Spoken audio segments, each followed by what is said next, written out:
Africa.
Back together.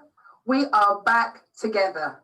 Back together again. Wow. It is October 25th. I do hope those of you have had a lovely evening.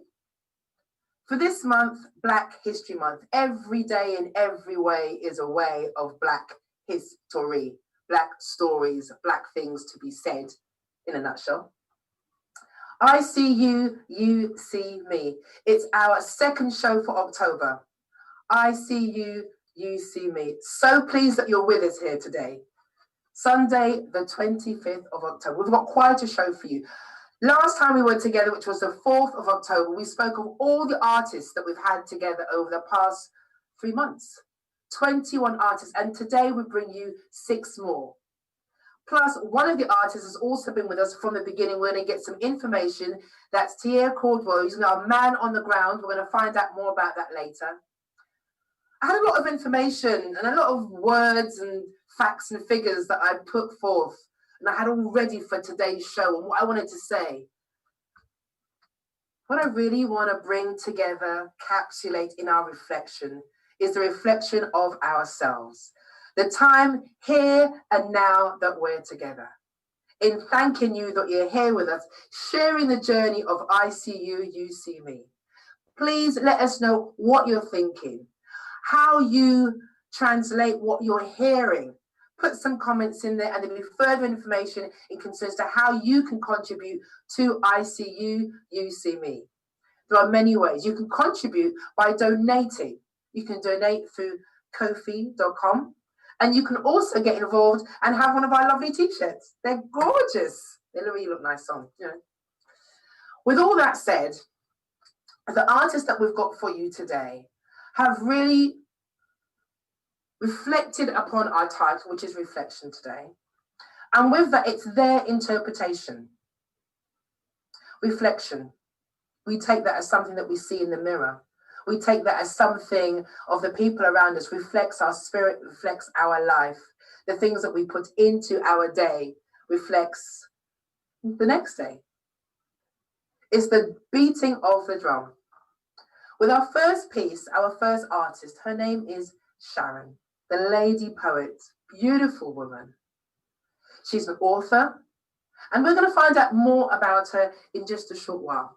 Before we do, let's hear what she has to say about reflection at this time with her piece called Peace. Thank you. Sharon, the lady poet. Hi, good evening, Gida. Good evening, everybody. Good evening. Good evening. This poem, as you said, this poem is called Peace. It's not a case of black and white or any other color. It's just a case of peace, having respect and honor. There is evil in this world, also injustice. We have to exert wisdom to fix this. Targeting and killing one race has to be stopped now. How would you feel if it were you? How? The color of your skin should not determine who you are. Get to know that person.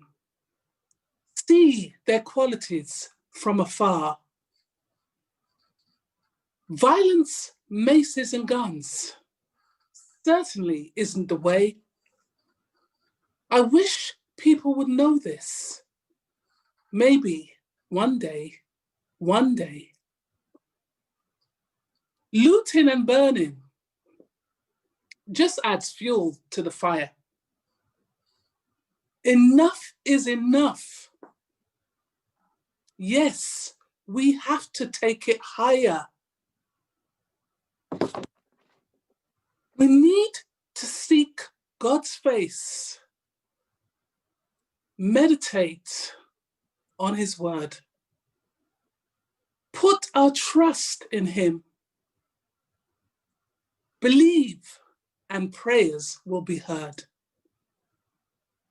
Yes, it's been happening so long.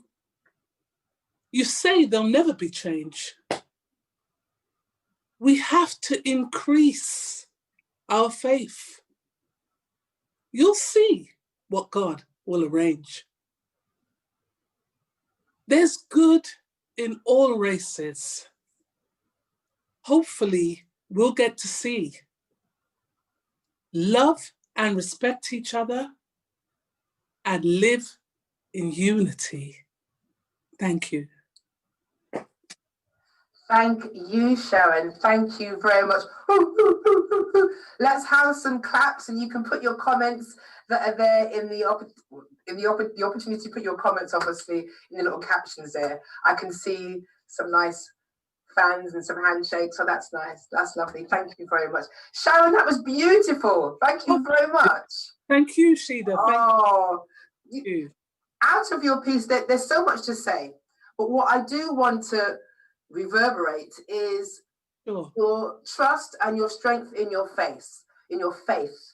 I know that when we've spoken previously, and speaking of that, and it comes out in your piece. And has that been your driving force in concerns reflecting on these times? Yes, definitely. It's been my driving force in so many things. you know, in many areas of my life through things I went through that wasn't pleasant, but God saw me through. And it just really even helped to increase my faith, that knowing that no matter what comes our way, even these terrible times and things that have been happening, I just put your trust and your faith in God, stand on his word, and he will get you there to where you need to be and make things right. So yes, my faith is definitely always there, and it has increased, most certainly. Most certainly. As a people, it is known that faith and obviously within the courage and steadfastness of going forward and pushing through does make a difference in surviving. Like many people, it's of all races, which is a big message within the piece that you've shared with us. That's also, right. I want to say that you are now an author.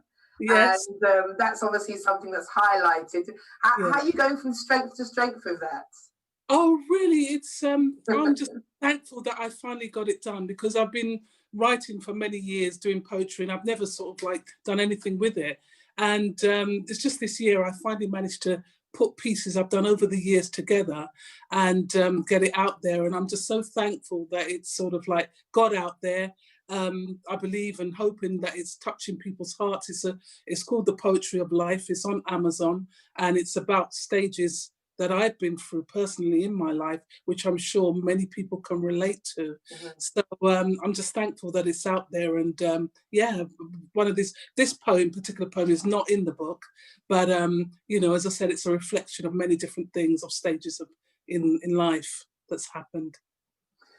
And as reflection is, when we go through these things therapeutically, what we're stating is that by writing these things down, going through the motions, the events, the experience has helped you to pick yourself up? Or have you found that you're regaining your strength? Or has life changed a lot for you now since writing the book, or otherwise these victories that have occurred? Do you have a different reflection upon your life from that? That's what I'm asking. Sure. Yeah, I do have a different reflection. I wouldn't say necessarily that life has changed drastically, no, because it hasn't. But I do have more of a better reflection that I finally sort of more or less got it out there. Because as I said, I've been writing for many years, hadn't managed to get it done. And the reflection that is more of positivity that I finally, I've got it done. It's got out there, and that I believe and know that it will be touching people's lives where it needs to be, basically. So yeah, in that respect, I'm very, very, believe that it's a positive thing there. It's definitely. Thank you. This being one of your first performances, let's say, out there on stage, your debut performance, how have you found it today? Wow, I found it great. It's a bit nerve-wracking, as you could imagine. You know, it's my performance and no experience, but it's been great. I've found it, like yourself and everyone behind the scenes have been very helpful. And I'm just glad that I've actually got this poem out there. I hope it's touched people and that they like it. And I'm just thankful to be here. Very, very thankful to be here. Thank you. Not at all. Thank you. I want to say tick. I mentioned that with Sharon concerns to being her debut performance. From that point of view, she has seen our shows, decided to get in contact with us, and thank you very much. And from the opportunity and taking grasp of her own destiny and being able to reflect a part of her world by being involved in ICU UC ME. And Sharon, thank you again very much. Thank you for having me. Thank you very, very much. For the rest of the evening. Thank you. The next artist that we're going to see and reflect upon today, we're going to look at some of his work before we have the opportunity to talk with him about it. Let's have a look and let's roll the piece. Jason Bond. Thank you.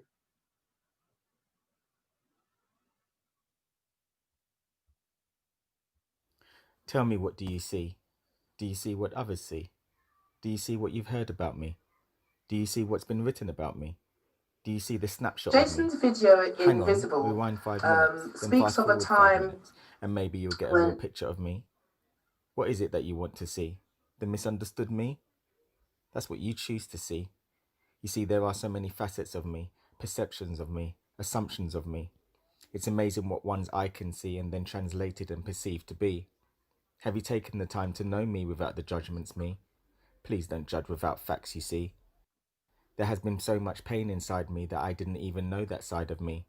Sometimes it's like there's another me inside of me. I would sit there and cry constantly. Some would say that's not manly. The lyrics of songs which resonated with me, this is why I cried hysterically. Little did I know this was healing for me. By trauma my mind was affected mentally. How could all this happen to me? Invisible, that's me. Invisible to you, invisible to me. A strange word.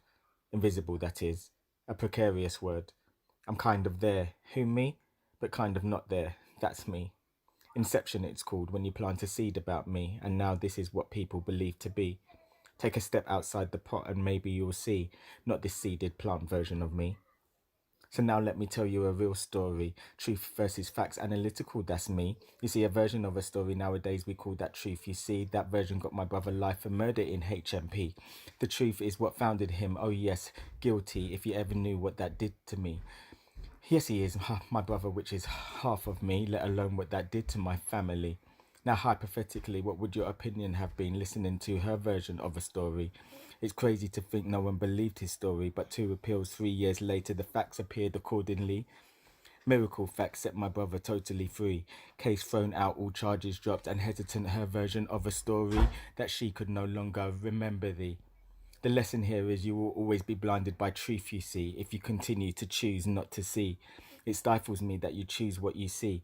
I am proud of him now, 2 years in studying at university. However, 8 years on the internet still slate his name as Black Boy Guilty. And still no real apology. It's the epitome of our black history. Some may see this as some old sob story, or even as far as narcissistic of me. But how do I stand tall if I don't speak up for me? What is it I see? I see abused me, abandoned me, broken-hearted me, lonely me, mental health me, anxiety me, a metal wall of protection me. It's not nice to see this kind of me. Do you really believe in me, as I only feel it half-heartedly? Actually, I know you all do. It's just my own insecurity, because the whole time I know that you've been fighting for me. All I wanted was for you to love me. Instead, you chose to embarrass me. Then out came the rebellion me, didn't know that was destroying me. Now I realize that was the ego me. The pain in me has caused pain in you, and for that I say I'm truly sorry. I may have hurt you, however that was never done intentionally. From my heart to your heart, that's me giving an apology. I kindly ask, please forgive me. The shoes me, the clothes me, the glasses me, that wasn't really me. That was all but the mask of me. I hated me, everything about that me, who it was I said was me. Searching outside for the love I needed to be. Why couldn't I find the real me? One may look in and think this is funny, but in one way or another you're a replica of me. Yes, look in the mirror, you are truly me. I see how many times I have fallen down me. Most importantly, I have seen how many times I have stood up me. However, the standing up hasn't been easy for me, but to stand tall is not a choice, you see. So now let me tell you the light I see. Healing me, growth me, loving me, big heart me, courage me, greatness me, magic me, creative me. Finally, I love me. Love it. Do you believe me when I say I love you? All of you. That's me as I see all of you in me. All inside this beautiful black me. Oh me, is this really me? Wow. What would I do without me? Without me, I wouldn't have learned to master me. That's the Buddha within. Buddha, that's me. You see, never underestimate one's life journey, because everything, I mean everything, is a beneficiary. Not just for me, but also for you. Now do you really see? Healing me is healing you. Yes, I am healing we, can you see? Visible is who I am. Visible is me. Other people's opinions no longer matter to me. Love is what is important to me. I am who I am. I know who I am. And I am now finally free. Sensei whispered and reminded me. Lion King. Yes, that's all of me. Thank you, I say graciously, because victory, victory, victory is all I see. Invisible no longer, because visible is me.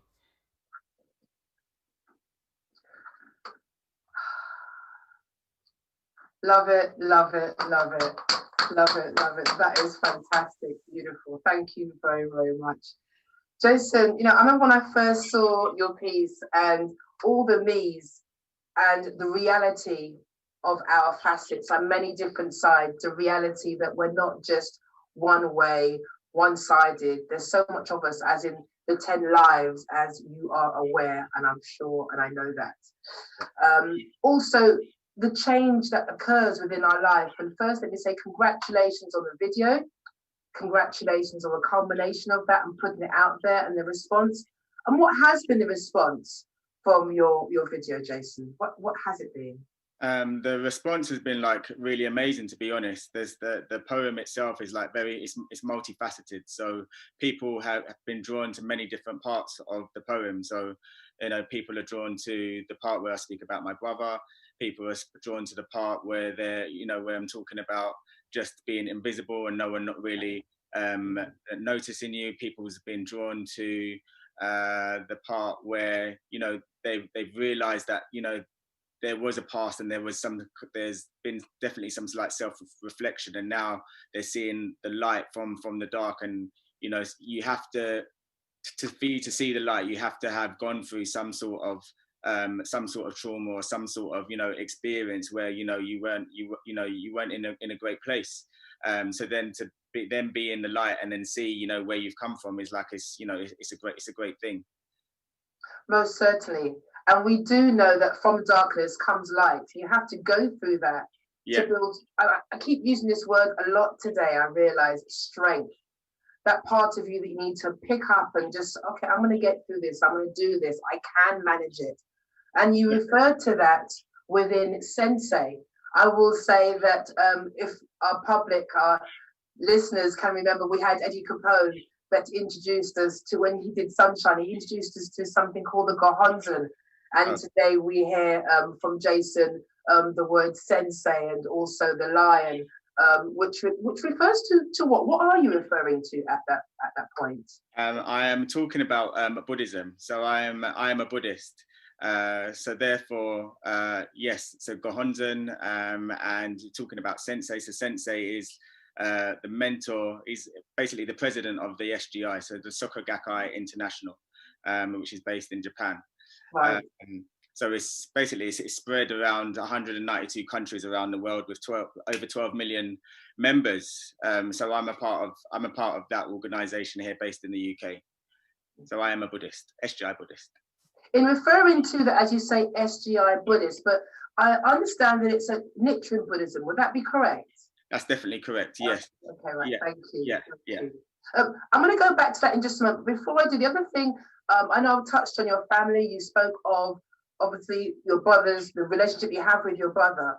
But one of the other things which really impacted was when you went through the phases of the me that, you know, we can sometimes just feel downtrodden, and the me that just has nothing good to say.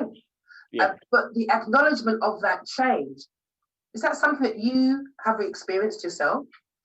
Yes, definitely. Like being, obviously when you're in that space, like you don't see it, you know, you don't see it, you may feel it, but you don't see it. So only when you start to come out on the other side, like you get to understand, like, wow, like, was I really there? Like, wow, was I really there? And you just talked a second ago about, you know, falling down. Yeah. So every time you fall down, you know, you make sure that you have to get back up. Like, it doesn't matter how you get back up, but you have to see, you know, have to, by the grace of, you know, whatever it is that you believe in, that, you know, you have to get back up, because by getting back up, that's your strength. Right. You're building on your strength by getting back up. And also by hugging a tree. Now, that was my best bit. I'm a great believer in grounding ourselves, taking your shoes and your socks off and walk on grass. It definitely grounds you. Hug a tree and you'll be surprised how much it brings you so much closer to nature and that natural part of ourselves. And hugging a tree, oh, I love it.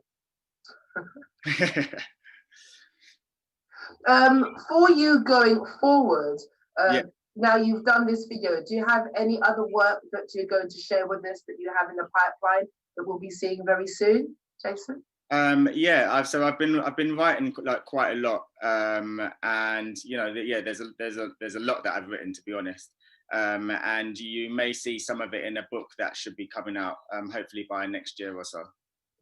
Thank you very much.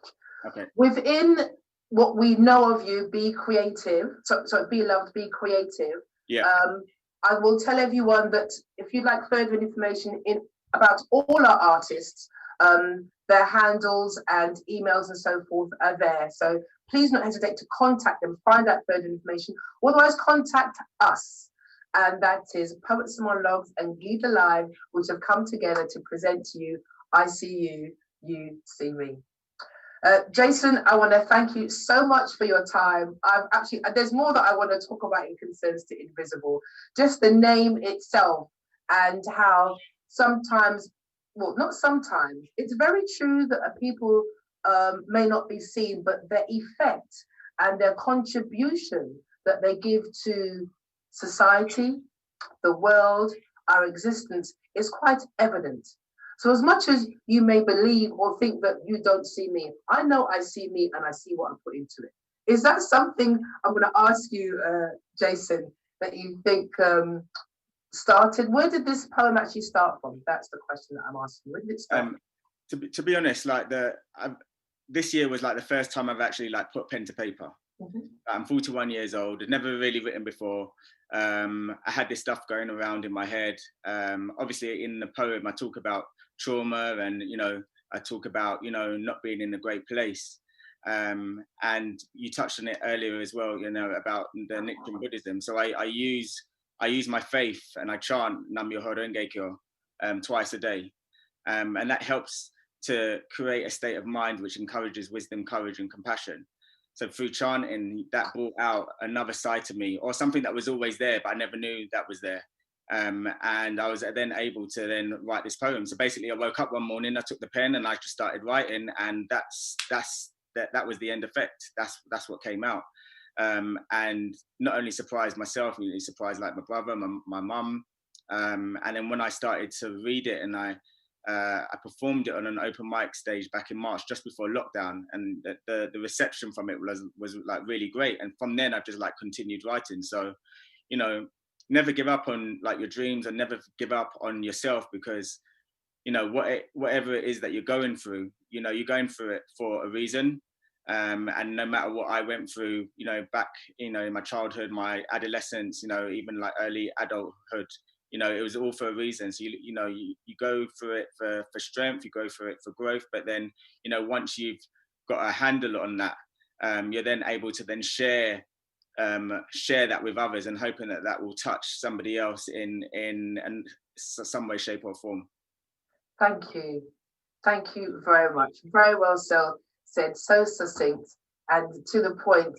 And within that strength which you shared with us, and in chanting twice a day, and what that brings to your life and what that energizes, because I believe and I know that we all have the Buddhahood, as is said within the teachings of Nichiren Buddhism. So thank you very much for sharing all of that with us. I'm really grateful. Thank you. Thank you very much. Let's all give a great big hand again for Jason Bond. We've got some great artists today. I'm just overjoyed.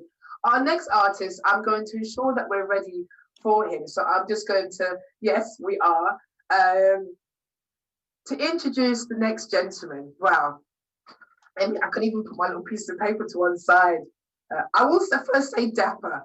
I first met KG is a gentleman's name many years ago, when the accolades towards the work that he's been doing and what he does within his community, his contribution.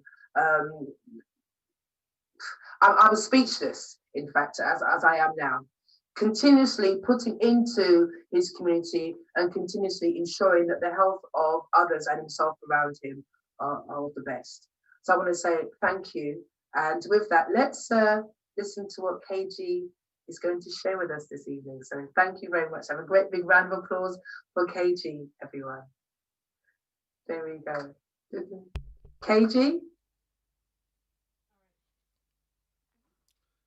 This piece is called A Serenity Calls. Bring me closer to your aura. I want to feel weightless in its depth. Hold on until there is nothing else. Listless days of laughter make me free and light of heart. When I am with you, a serenity calls. A clear connection of our consciousness, bouncing off clouds of cotton wool. In my mind, I was a child again, and all that mattered was candy floss and hopscotch. This community of hearts beating through the rush of day. When I think of you, a serenity calls. Help me release the tension of a ruptured soul. What colours will you choose for me to swim through? Will the blues and purples soothe, or will the reds and oranges excite? I want to bathe in the everlasting richness of your rainbow. When I hear the words, a serenity calls. There is no place in this time for pain or fear. Let the misery ebb away. Cuddle the vulnerability of a deeper love and embrace the tranquility of love's newest form. When I say these words, a serenity calls. Help the society heal itself by bridging the gap between intolerance and ignorance. Wish the withering worries away and let peace be the final thought. When I write the words, a serenity calls. As the clouds group together, they lament by humming the sounds of what they believe to be the laborious task ahead, and they drift apart, tear-soaked and sullen. I'll think about the efficacy and what this means to our higher being. Should I interact with the breath that holds all life and retains reason? I'll dream about this as my years go by. Will I remember the spiritual calling of the earth's contour? Chrysalis packages melt when the sun yawns. The scent left behind is honeysuckle and rosemary. When I think of you, a serenity calls. These things have no monetary value or significance, so I'll play the musical notes given to me in silence. And when they are finished, there will be nothing else. Remember that these things will remain with us at all times. I'll comfort the hidden knowledge and dare to push the boundaries of enlightenment and memory. When I hear you sigh, a serenity calls. Thank you. Lovely. Wow, that was very, very nice. Thank you very much, Katie.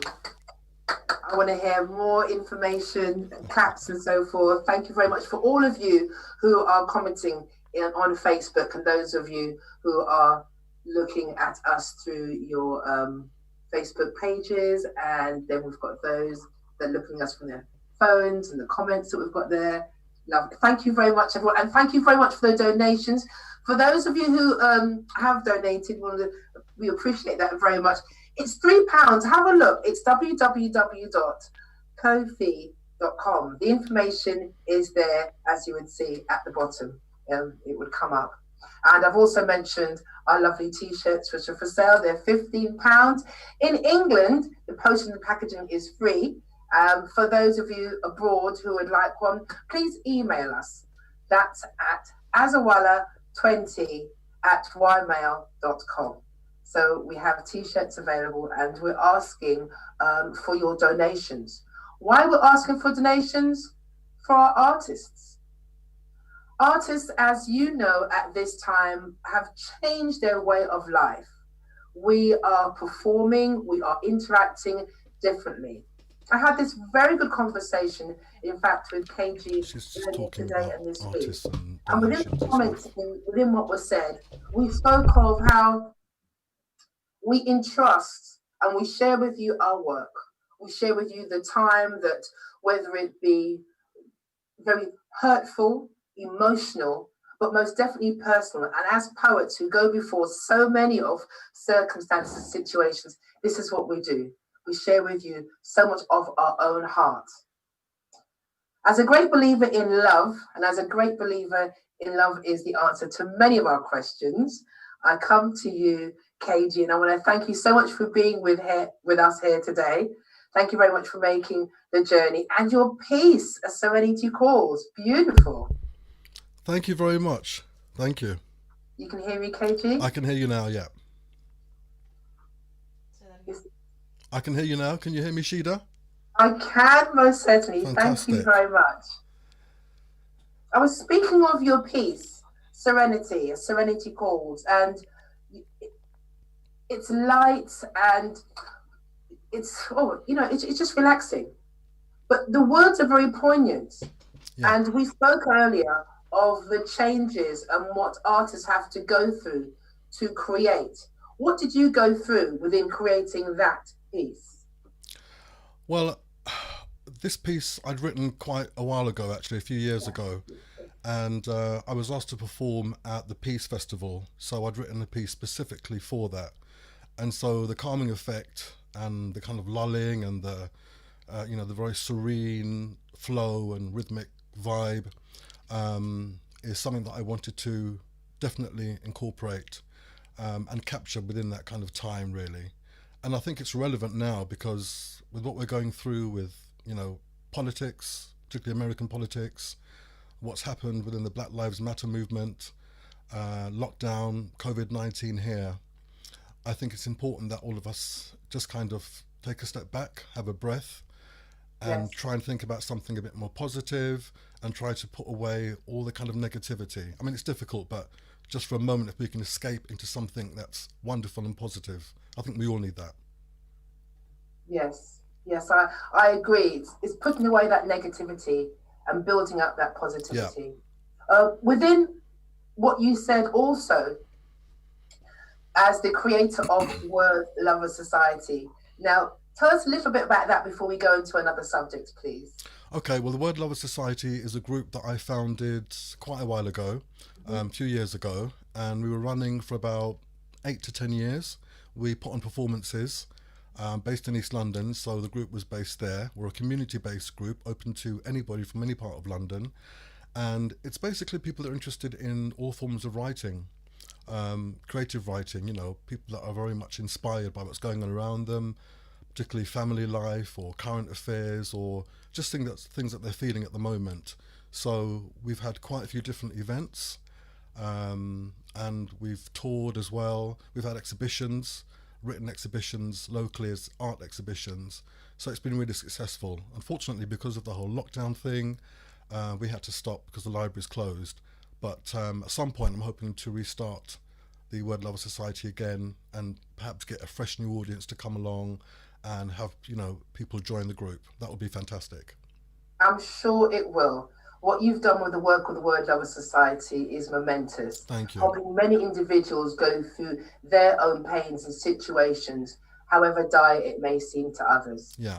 Another thing with the Word Lover Society that I know of, and the work that I know that you've done, and recently in taking the mental health first aider exam or going through that training, respectfully. Through the other pieces that we've heard, even from Jason, he spoke of mental health, reflected upon that. It's something which is apparent, prevalent within our culture. I say prevalent within our culture from the process, and I say process because it's sometimes misdiagnosed, misunderstood, don't even let me start there, go forward. What I'm really saying is it's understanding that we're not all the same and people need different foods, different environments to help them exist in the environment that we're in. How have you felt the training be that for yourselves and being able to help others? Because mental health in its own, it's so vast. It's so vast. How's that been for you, KG? Well, the training's been really interesting, actually, and a real eye-opener. I was quite inspired to take this course because I feel there's a disproportionate amount of particularly young black men who are lost in the system. I find that things like talking therapy and art therapy aren't really offered to black men. They're considered aggressive, and so let's just, give them loads of medication, dope them up. And for me, that's not the way to go. I think the system should be a lot fairer and equal. And from what I see, it's not. I mean, certainly there's been a change within the last sort of 15, 20 years where I'm seeing a lot more, young black men who are walking around on the streets, who are talking to themselves, who are very disheveled. And it's incredibly sad. In fact, there was one young boy that attended my writers group, very young, but, had a very mature outlook on life. And he wrote some very, very powerful pieces. And I was sad to see a couple of years ago that he's kind of walking around on the streets now, talking to himself. And, we need to really look at trying to help these people, because there are so many people out there and they're not getting the help that they should be getting. It's not a kind of, one rule fits all. It's very nuanced. And so we have to look at the individual, really. And from a cultural perspective, coming from the black community, we are, we can be quite animated, we can be quite loud, we can be, a bit more kind of, vibrant in our outlook. And so sometimes that's misconstrued as being aggressive or violent or having the wrong kind of attitude. And so for me, it's about changing minds and changing mentalities. And so I wanted to kind of take that course, complete it and do it, so I can go out there and, the little knowledge that I know, I can then try and, in some way put that knowledge to the test and try and help others if I can. And I'm not a counsellor, I'm not a doctor, I'm not a therapist, but what I can do is just offer positive solutions. Sometimes if somebody's been at home for a while and they're not coming out or they're depressed, something as simple as saying to them, do you want to go to the park for maybe half an hour? Have you spoken to a friend or a family member now on the phone? Something as simple as that really, really helps. And it's also about talking. I think talking is really important, and listening. It's really important that we listen when people do have a problem. And in many cases, it's closer to home than what we really think. So if you see a change in maybe a family member or a friend's behavior, maybe they look a certain way or they seem quite subdued, start a conversation, have a communication with them, start a conversation and see what's going on. So I felt really fulfilled completing that course. Yes. I am very much encouraged by what you've said there and what you shared with us. It is some of the things that you've said are very true in concerns the conversation, the communication. And it's encouraging that we have that from, when I say yourself as a black man, those of us who are aware of, lost for words again, no, I'm not going to say it straight. Those of us who are aware of how people may be diagnosed or seen. You said it quite rightly, animated or otherwise, that larger than life. Yeah. Yes, I am, we are. Yeah. Ubuntu, I am because we are, therefore I am. Yes. That's not totally correct, but that's exactly what I mean. Yeah. What I am saying, and seriously from concurring with what you said there, KG, is that the communication makes a difference. It's having a different angle, and we can help each other in a different way, and it's only ourselves. Do not rely on anybody else to come for you. It's most definitely save yourself.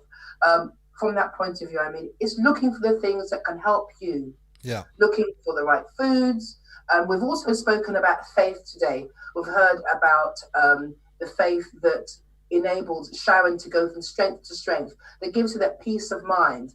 And when Jason spoke of his faith as a Nichiren Buddhist, how his chanting, he does that twice a day in front of his Gohonzon, and it enables him to, I'm not saying see things differently, it's how we embody those instruments, those things that are there to help us. And thank you very, very much, KG. What you shared with us there is a real good set of meat to chew on. I don't eat meat, but nonetheless. You're welcome. No, it's all food for thought, and seriously, it is about the communication. Yeah. You've spoken about the mental health and doing that. I also want to touch on, just before you do go, you were speaking about how many pieces that you've written. You've written so much over this past few months, and has that helped you go through the process yourself? Well, I mean, for me, I find writing to be quite a difficult process. I can't just sit down and write. It doesn't necessarily just kind of flow. I have to really think about what I'm writing. In many cases, I have to really feel what I'm writing. It can be quite a visceral experience, as I'm sure you know. But I'm inspired by, what's going on currently in the world, the injustices that, we need to put right.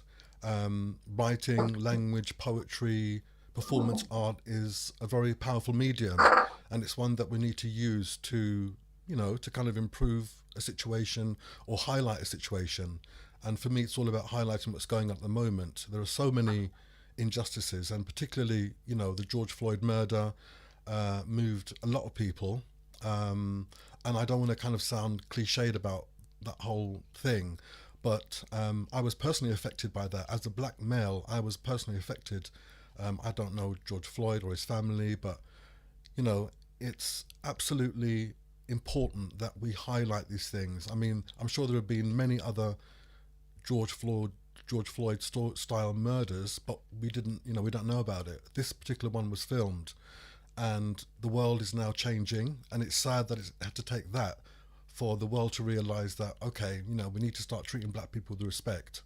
So I was inspired to write a piece based on, George Floyd's death, his murder, and also writing a piece about being locked down and being in isolation, because it's so surreal. I mean, it's very apocalyptic what we're going through now, and we don't know what's going to happen if there's going to be another lockdown or another further lockdown. Very true. So so I mean, these things are quite inspiring, and it's good to get the message out there and to get my thoughts and feelings out there, because I'm sure it resonates with other people as well.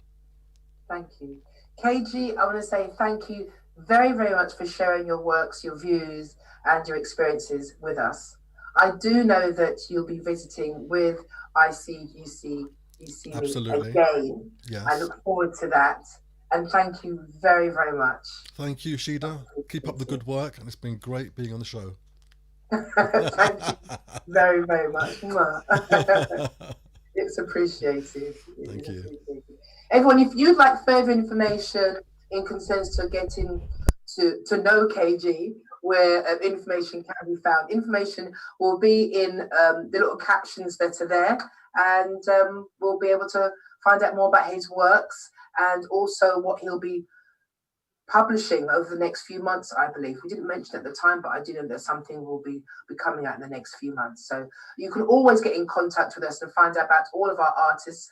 As I said, over the past few months, we've had over 20, 25 artists who have come through our doors. If you would like to perform, be it talk about your music, otherwise, if you'd like to talk about your artistry, if you'd like to give us further information about your business, please don't hesitate to contact us. You can do at azawala20@ymail.com. Otherwise, at Poets and Monologues. Please get in contact with poetsandmonologues@gmail.com if you'd like to perform with us, and for any further information, we very much appreciate it. And if you would wish to donate, please do so. For ourselves, the artists are very, very important, and we support that. Our next guest today on ICU UC ME. This gentleman, I believe that one of the first times that I saw him, he was doing what he does when, those things that make fun of you. But it's an art. It's an art to have your picture painted, or otherwise a caricature. This is one of the many things that this gentleman does, in fact, as an artist. We're going to be speaking with Mr. Maurice Thompson. Maurice, are you there? Yes, I'm there, Gida. Peace and blessings. Peace and blessings. I'm so excited to see your work. I do appreciate so much of what you do. Yes, as one of the many things that you do, as I said when I first met you, was a caricature. And I've always said that it's a skill to be able to do such a thing, to be able to share your art, to be able to put someone's face and persona so succinctly and correctly and just on point. Brilliant. Thank you.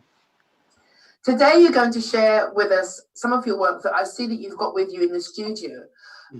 Before we do go to one particular piece that you'd like to share with us, for the time that you've been painting, drawing as an artist, obviously, and through that study, it's very really arcs, but Why art? What does that give to you? How do you feel about being an artist? What is it that you give in being an artist? Well, basically, the earliest memory I have, well, one of the earliest memories I have, I remember as a child, as drawing. I think I was in a nursery or something like that, and I was drawing a face. And the teacher came up to me and said, you need to, it's too dark, And I said, I just looked up at her and I said, it's a black person.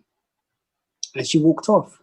That was it. And I was just a little kid and she just walked off from me like that. And no further questioning. But it just showed me that through art, I represent myself. Naturally, I just drew a black child and the teacher didn't understand a black child drawing a black image, so. Wow. Yeah, it's... Wow. I have learned this week, sorry to interrupt you, I have learned this week, never underestimate the effect that you'd make on one individual.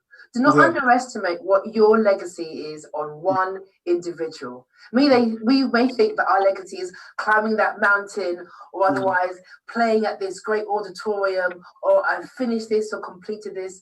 We make an effect on so many lives every day in every way. And I think that's one thing that is seen in art. Admittedly, I went to an exhibition yesterday in central London. Irrespective of where it is, many artists were showing their work in the art galleries who had it was a collective of art galleries. How do you find it being involved or getting into art galleries? Is this something that is a struggle, otherwise very easy to get in contact with the art galleries? Can you give us some light on that, please? I wouldn't say it's a struggle as such. I think you can go to some places and they will look at your work and they will say it's not for them. It's not really of the style that they want for some reason. And I don't know what's behind it because I don't say, oh, is it because I'm black? Or I'm not going to get stupid like that.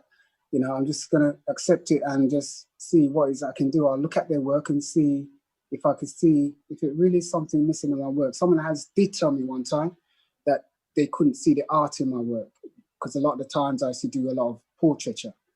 You understand that it's just copying. And so he just said, you're just copying. And I thought, well, that's an insult still because it's art, and I'm capturing the person's expression. But then I knew I had to find something with a message, and that's what I feel I found now. Would it be right to say that art is subjective? Is the interpretation of the individual what that art is? As we hear of certain artists that can just put a piece of string and hang it from the ceiling, and it could be considered just as much art as it is to see I don't know, some spaghetti hanging on a plate or something like that. I mean, I know that's quite literal, but it is of the eye of the beholder. With that, I want to go to some of your art now and look at the beautiful works and the pieces that you've been. What piece would you like to introduce us to first? My first piece, I'll start with my favorite. That's a good place to start. Yeah, it was inspired by Erykah Badu, because I think she's very spiritual and I love her music and, she's creative in herself, So this is it. I don't know if it's coming up okay. Yes. Yeah. I see there's a lot around it. Why is that? Can you give us a little insight into why you chose to do that? Basically, because she's spiritual, right? And my viewpoint is that the universe is spirit. It's energy. It's what we're made up of. And without it, we can't exist because we exist in it. And that's why I've used those type of images of space, try to capture energy. And she's of that type of mindset as well. If you listen to her music and, different things that she depicts. Yeah. So through that, I understand we're talking about connection. We're talking about obviously seeing something which is different to what we might hear, seeing something and having that feeling, because one of the things that I learned in going around an art gallery, as I've been told, is it's great. There's so much to see, but you can't see everything. So look at what attracts you. And once you look at what attracts you, you'll obviously embody more of it than looking at something that you're really not interested in. So you see something that attracts you, and with the all the textures and with all the things that there is to see within the work that you've just shown us, we can gather so much information, just not of the artist, but also the interpretation that you want us to reflect upon. Would you show us another piece, please? Yeah, I just want to say one thing, funny, because you said connection. I do call that piece, among other piece names, I do call it Universal Connection. So right.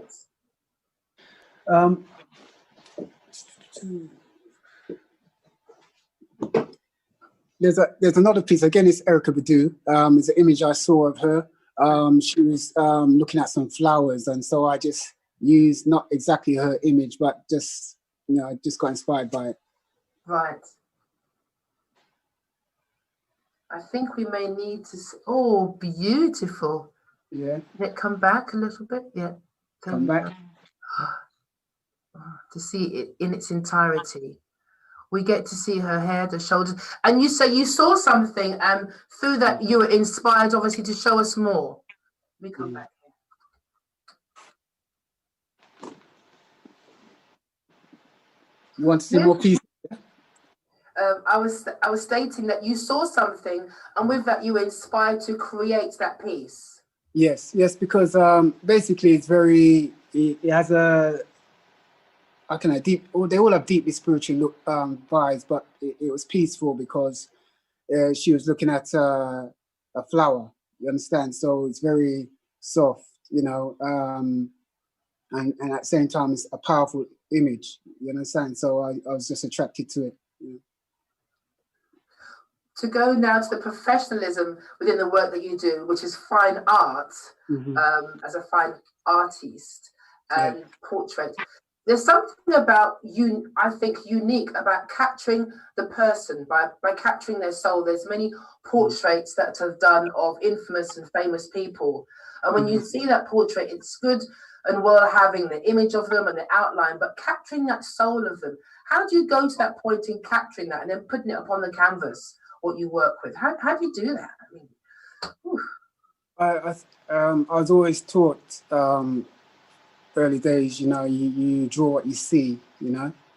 You don't try and, you know, look at some, guess at what's there, you know, you really look, you know, and then we show you different ways of breaking down an image so that it becomes simplified, you know, and then after that you begin to look deeper, and then you capture expressions, you know, not just the physical, you begin to see the feeling, and then basically you're reading. You know, you're reading, you know, whatever you're looking at, you're actually reading, you know, and actually feeling the vibe as well, you know, so it's all reading, sensing, that type of thing. So eventually it will come out, it will come across, you'll get that.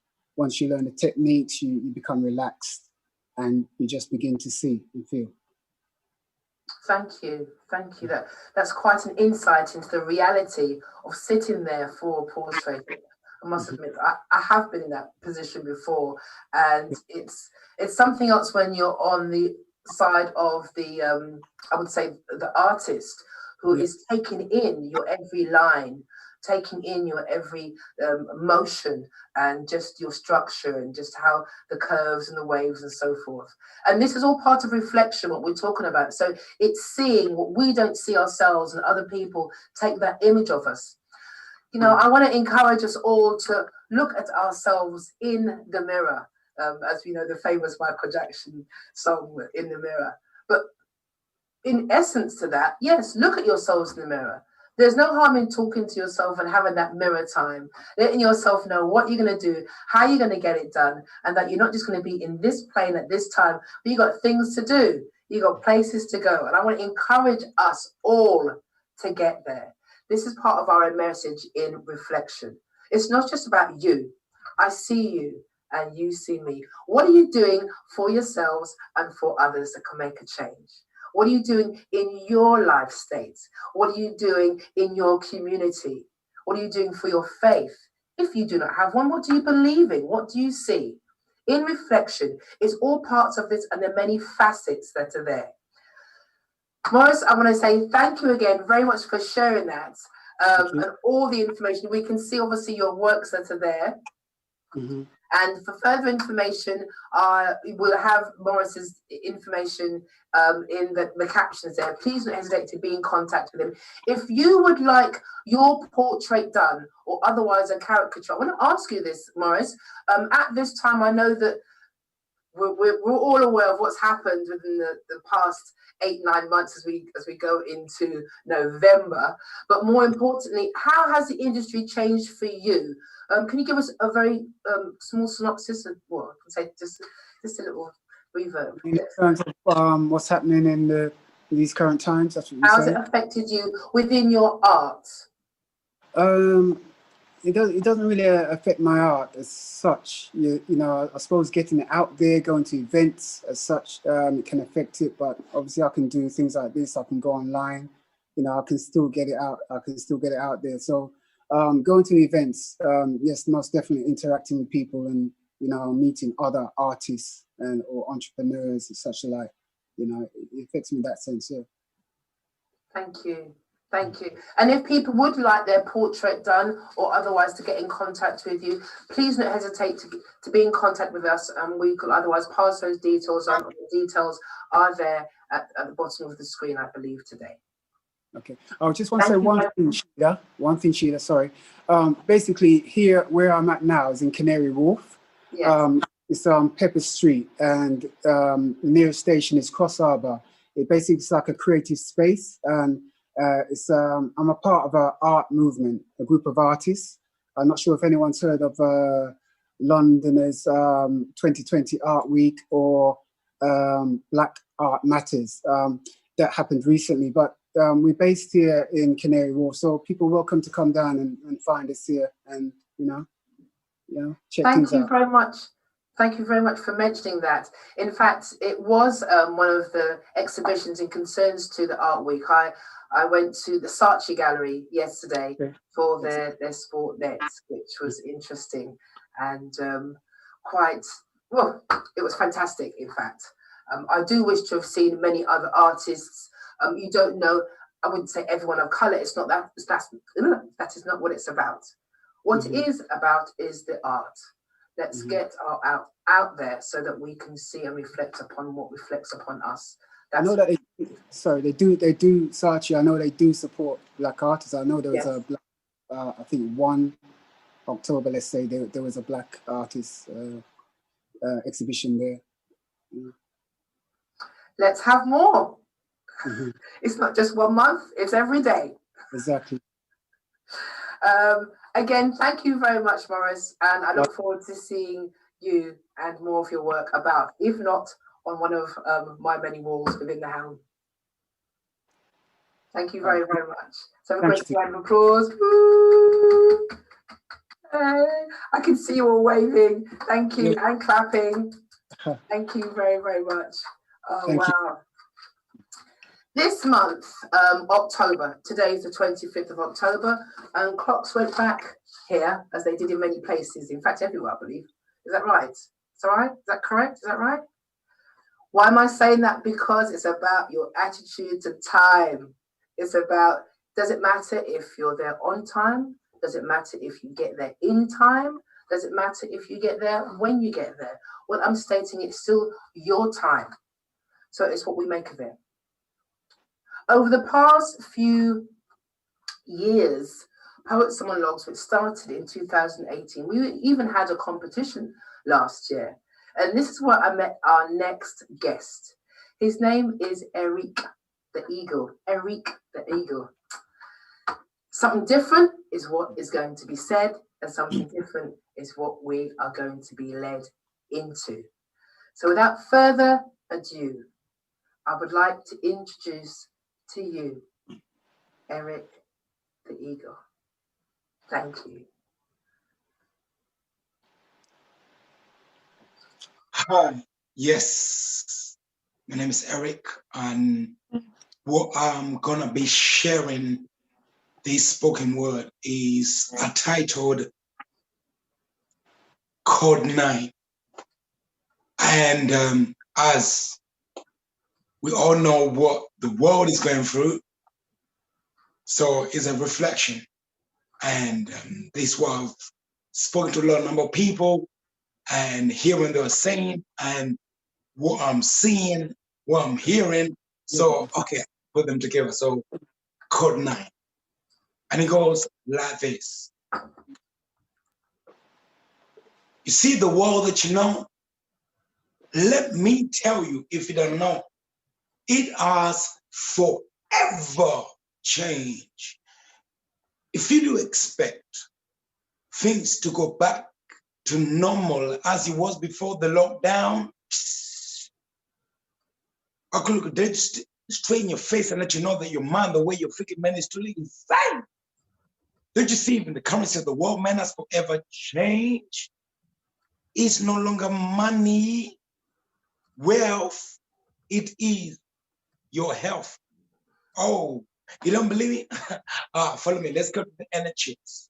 Okay, let's interview all the patients that they claim have contracted corona. And by the doctor instruction, be shoved, be pushed in the corner.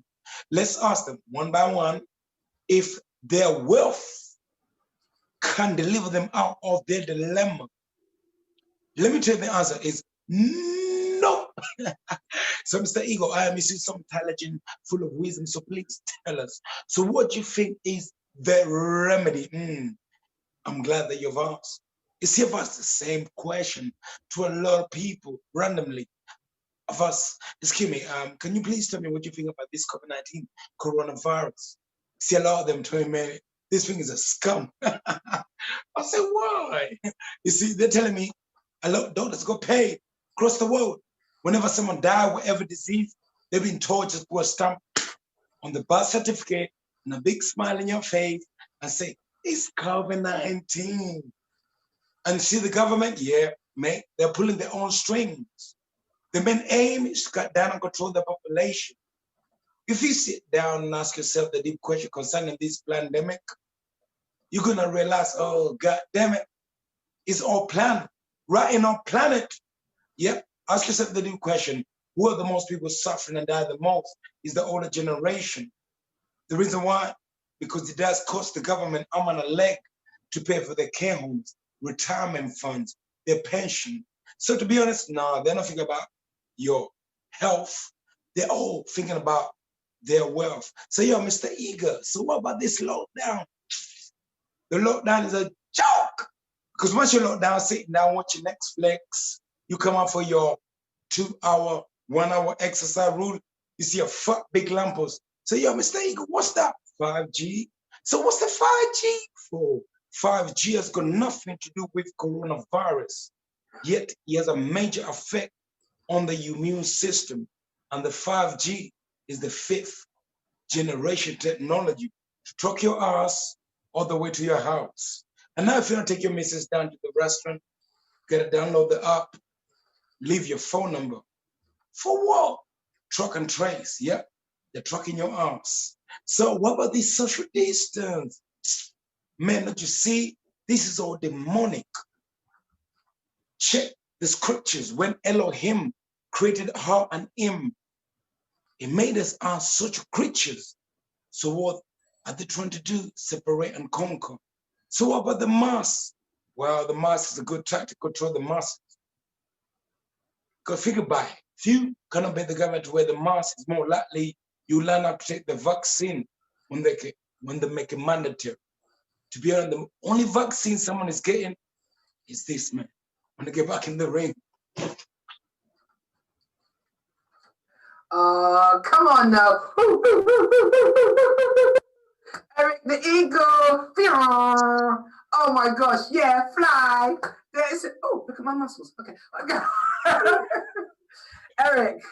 I love the way that, you know, you hear it, you're like, did he really say that? But more importantly, it's poignant. You know, just, it's what's been said, and this is what poetry, this is what the word brings. Do not underestimate the power of your words, people. And this is what poets, I've always said that poets come before the battle. They rev you up and we're going to be there. Don't be bothered looking right and left and right behind. Look in front, that's where we're going. Thank you, Eric. Hoo-yah. My pleasure. Not at all. Eric, first question.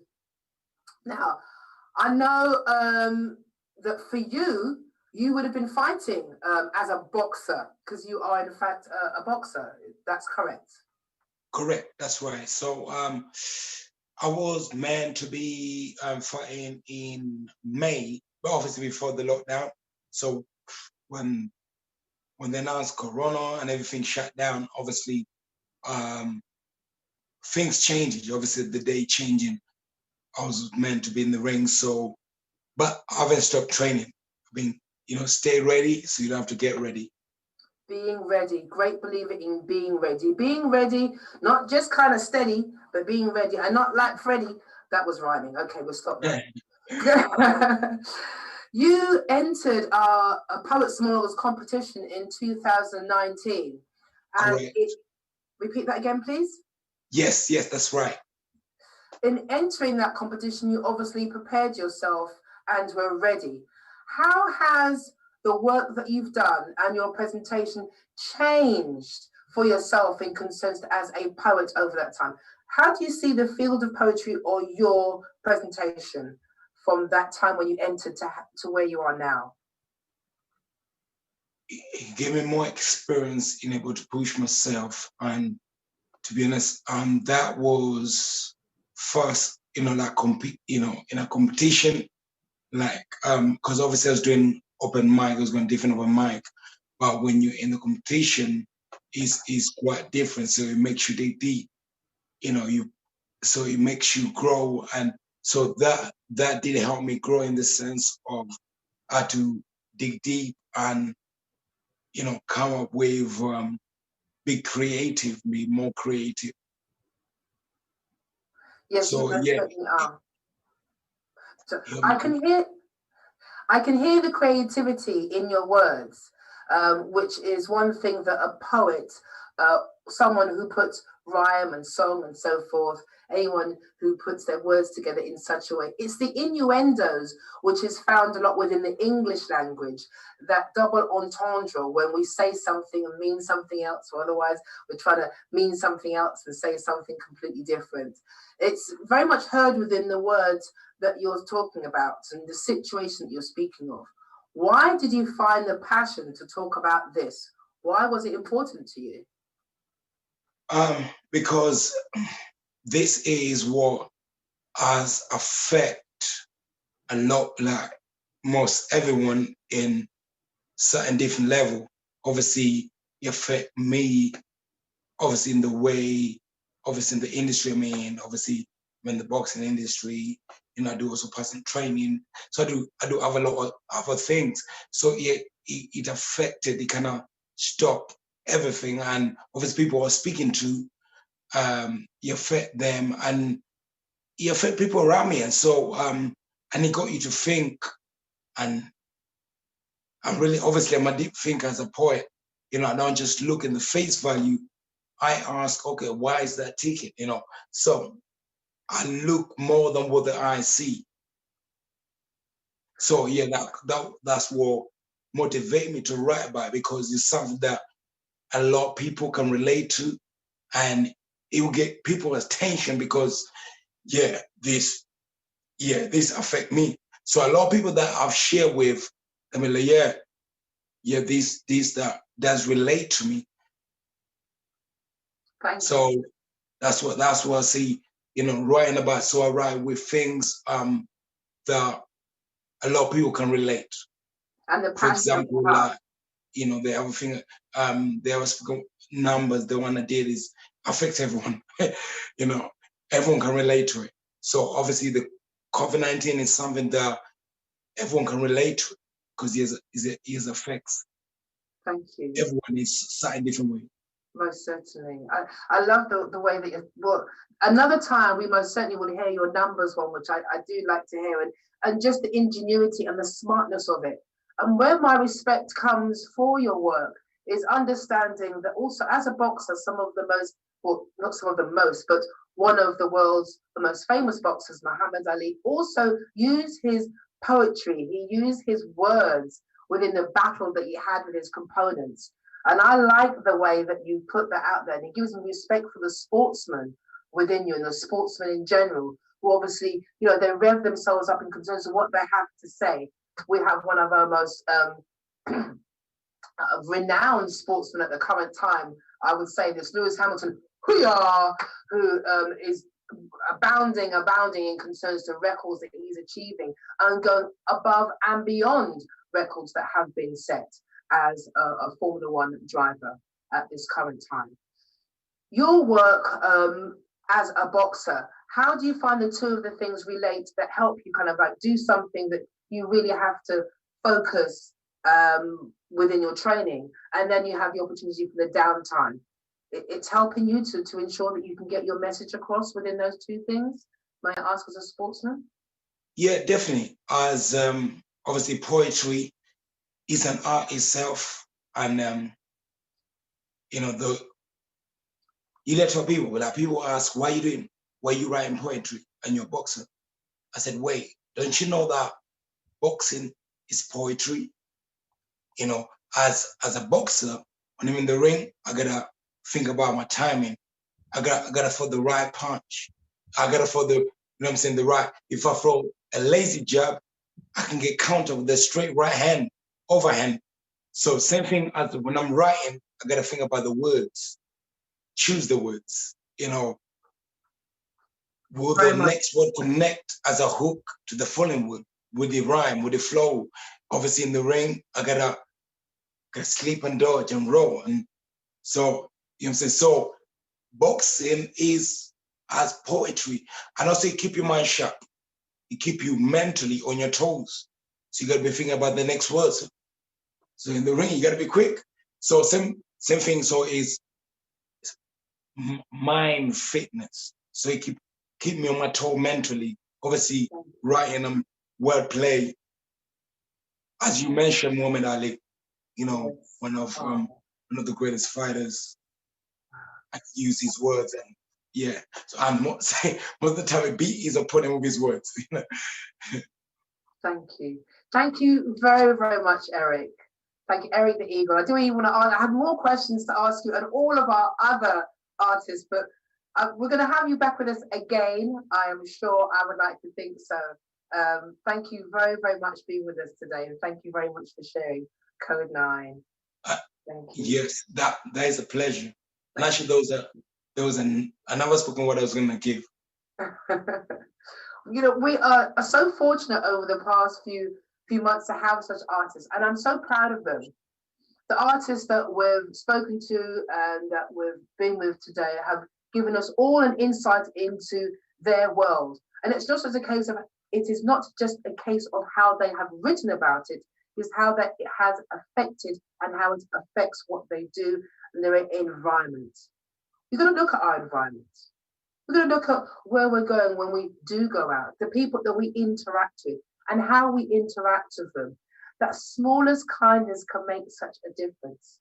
And even though we may be singled out, or you may be feeling singled out, ICU UC ME, what do you really see of yourselves? It's a time of reflection, knowing that only you can make the difference from where you are. The greatest bit of work that you could ever work on is yourselves. I'm so proud of all our artists that we've had with us today. Before we wrap up and we spend time with the last individual, our last artist, entrepreneur who's going to be with us this evening, I want to reflect on some other things.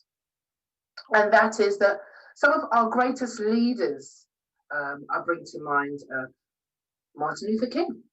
I bring to mind Rosa Parks, who made an effect on what happened within that time in the world at that place. Going to another part of the world, let's talk about Gandhi, is also memorable. And then we have Nelson Mandela. So Maya Angelou. Now, these are people on a different side of the pond. However, what is my point? My point is that they were young individuals. I'm hearing it said a lot. It's the young that's going to make a difference, and they're going to make a change. Let me see it happen. Let me hear your voice correctly. Have a plan and go forward. The young, yes, a lot is put in their shoes, what they may have to pay for and what is owed. That's not the point. The point is what you can do with what you have from where you are.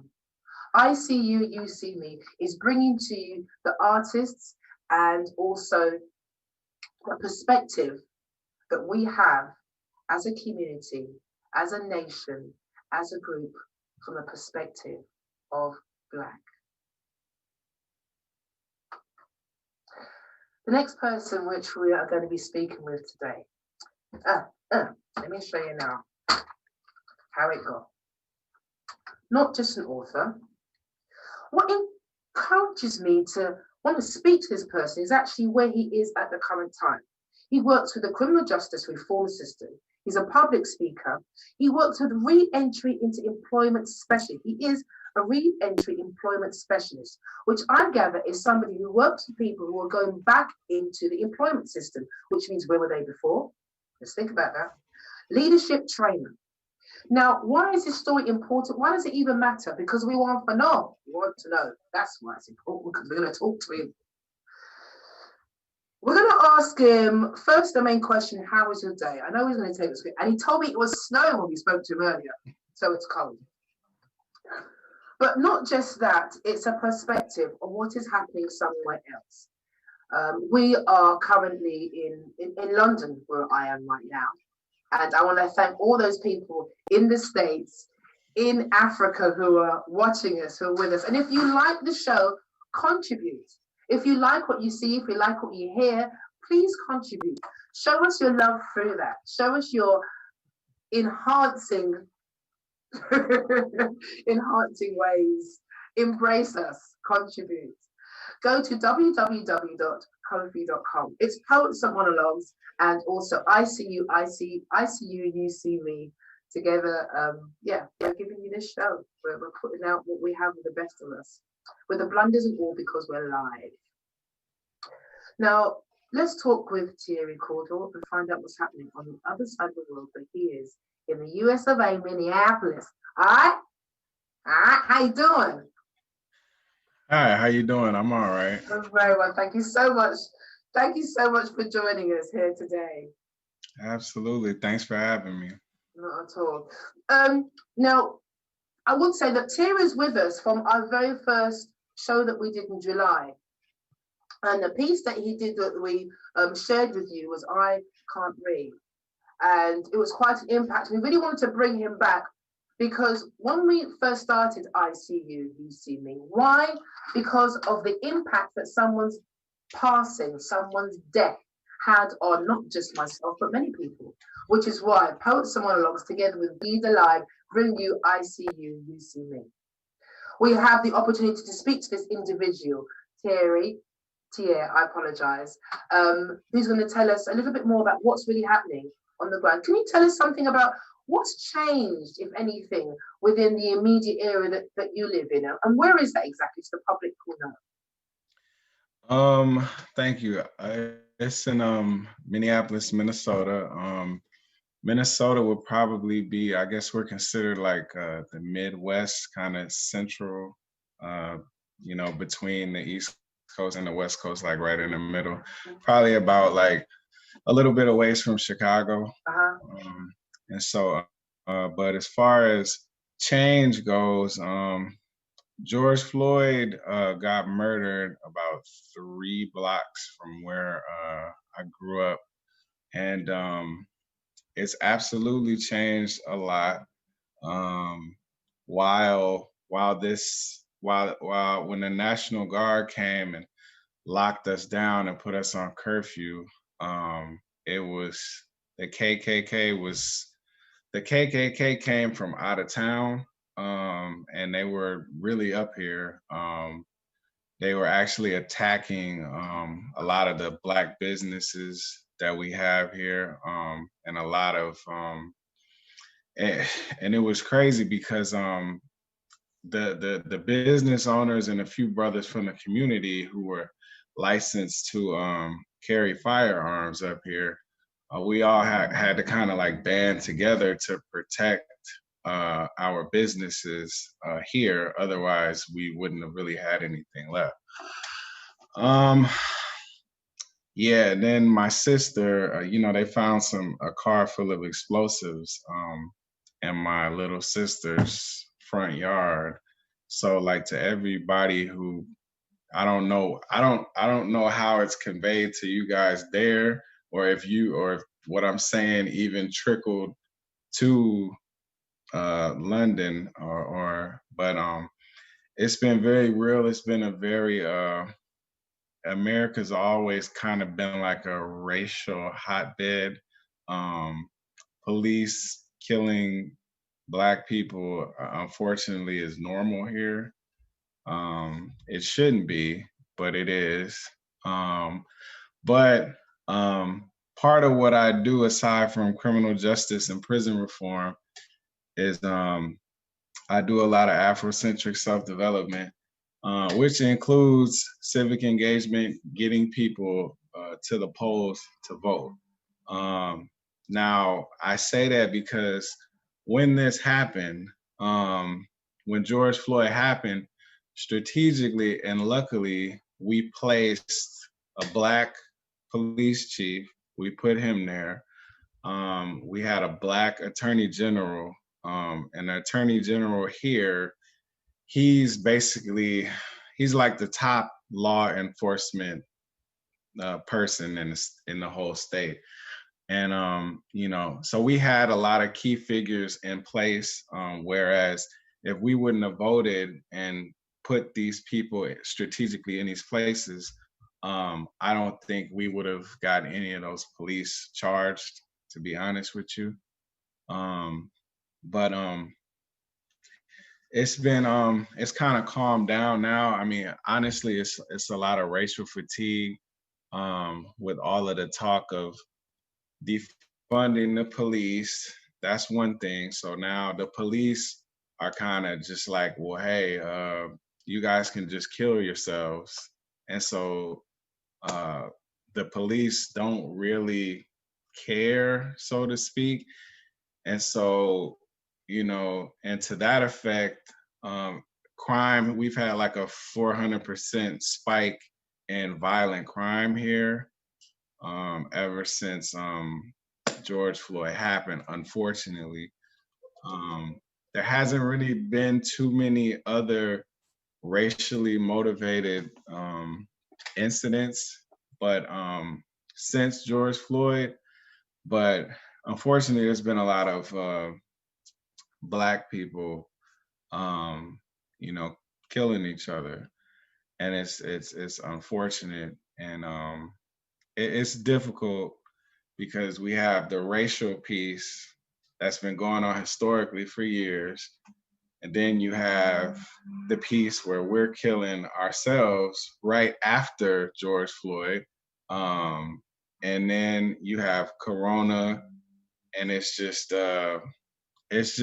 very we're just kind of fatigued up here, and now it's snow on top of that. Yeah. So it's that's right. Ain't nothing but snow. I'll tell you, when that snow comes, you got to really change up. And we may not understand that here in the same way, because yes, there's snow in London, but it's different when you get it in, because it kind of like falls, it gets hard, and that's it. And it's, unless you got some duck boots, you ain't getting nowhere fast. So, you know what we're talking about. But bringing us back to those that have no idea of the Atlantic or otherwise what's happening on the other side of the pond. And I say pond because in some respects politically that may be what it's called, but it's definitely over there. And over there, it's hard for us to imagine some of those things because the police here do not carry guns. However, we're still dealing with the black on black crime. And you're talking about it. I can't even imagine those figures, but the reality of a change is going to come, which is what I thought of when you said that.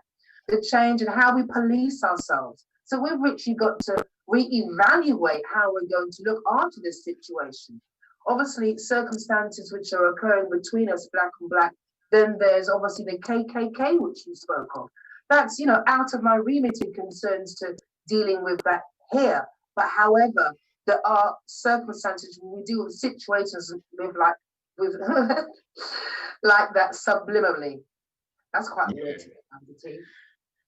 Yeah, so and that takes a lot of strength for the young ones. How are you educating, just to come to my point, how are you educating those that are coming out of reform into that environment, when I'm sure when they went in, so to speak, it would have been a different reform, because here we are aware that a lot of, I would say, our Black men are in the reform system. So I'm going to ask you that question. How are you dealing with that change? Because they're coming back into a world which is no better in that sense. Huh?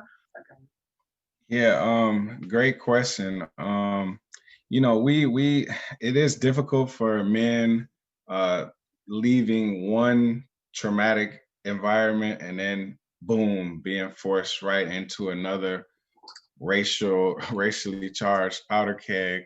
And you know, I deal with guys who have done like 18 years flat, and that haven't been around for a while. And so one thing we like to do, I think you guys call it maybe resettlement or something like that.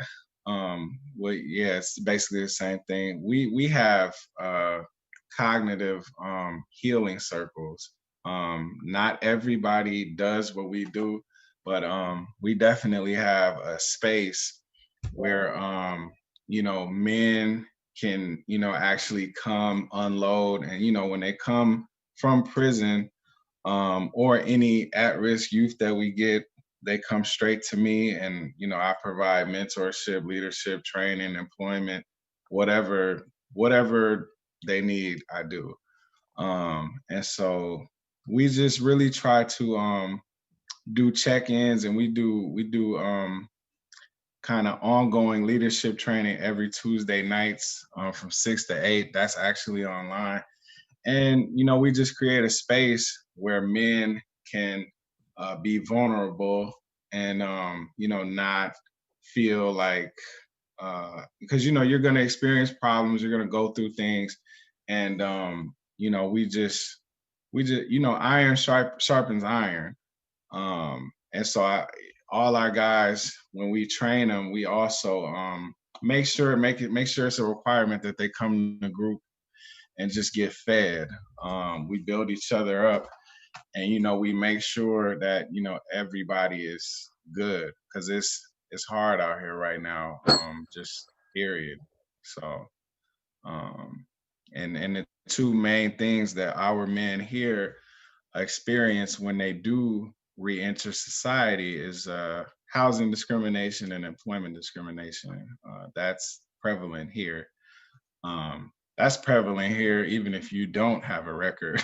So it's but yeah, I work to, that's where I come in at. So wow, that's quite a responsibility that you have there, Thierry. I know we're coming up to the top of the hour, and we want to continue to find out information about what is happening on that part of the pond, especially as you're in vicinity in the area of the United States. It is, I'm going to say, middle country, part of the Bible Belt as well, I believe, or just below in concern to where you are, that Midwest part of the country, where over here, or this part of the world, you know, many people may have gone to the States, but it may not be the case that many people stateside have come to Europe. I say that because it is known that many people do not necessarily leave the United States or vacation or travel as much as others. That obviously makes a difference to people's perspective in the United States as opposed to anywhere else. Do you find within the people that you talk to that the perspective is one of hope? Because you've got an election coming up soon. I only ask you to make your reply just a little bit succinct because we're wrapping up soon. So do you have any comments to that? About the election? Well, we've got the election coming up soon, and I'm talking about your election that's happening in the States, because you talk about encouraging people to vote, encouraging people to get to the ballot, and that's a whole other story, them actually wanting to, irrespective of who they're going to vote for, but their perspective on the hope for the future, their perspective of that there's going to be better days, that we can make a change.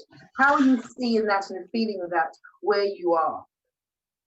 Yeah, absolutely. I just encourage many people. It's hard for people of color to think that they have a voice. But you know, the other half of us, you know, they say, oh, well, I don't like either one of them. And I say, well, you know, you didn't like the person you just bought that Big Mac from, but you still ate it. So, hey, you got to do what you got to do. Get out and vote, or don't complain. So. Very Yeah, well said. that's the short answer. Thank you. I want to congratulate you on your engagement. I know it's some time now, that might be too much information, but nonetheless, congratulations. Very much. Thank you.